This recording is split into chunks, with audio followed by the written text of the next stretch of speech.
अगर आपको अर्कोनिसार जिसे शैटिक पेन भी बोलते हैं अगर वो है तो सिंपल 2 एक्सरसाइजेस करके घर में आप उसको ठीक कर सकते हैं। उसके लिए सबसे पहले क्या कर लेना है कि आप ऐसे बेड पे या चेयर पे सीधा बैठ जाएंगे और जिस टांग में दर्द आ रहा है उसमें नहीं, जो ठीक टांग है, फॉर एग्जांपल अगर मेरी राइट लेग के अंदर पेन आ रहा है तो इसमें नहीं, जो मेरी लेफ्ट लेग है इसको मैं क्या करूँगा, ऐसे ऊपर उठाऊंगा और सर को नीचे करूँगा और हाथ अपने ऐसे इधर बांध दूंगा। ये मूवमेंट करता जाऊंगा, इसकी तकरीबन 5 टू 10 रेपिटेशन करूंगा और जब ऊपर करूंगा तो 15 सेकंड होल्ड के साथ और पाँव को अंदर खींचेंगे, पाँव को अंदर खींचेंगे ताकि जो है ना हमारी टांग के इस पिछले हिस्से में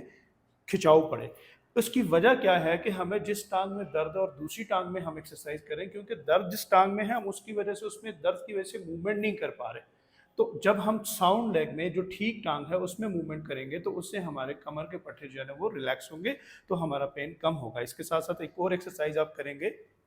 ऐसे लेट जाएंगे बेड के पर, सीधा सीधा लेट के जो आपकी टांग इफेक्टेड है उसको ऐसे सीधा कर लेंगे और जो साउंड लेग है उसको आप ऐसे ऊपर करेंगे, यहाँ से पकड़ लेंगे और साथ ये मूवमेंट करेंगे। ये इसकी भी 5 टू 10 रेपिटेशन करेंगे, दिन में 2 दफ़ा अब ये एक्सरसाइज करेंगे तो इंशाल्लाह कुछ दिनों में आपका पेन गायब हो जाएगा।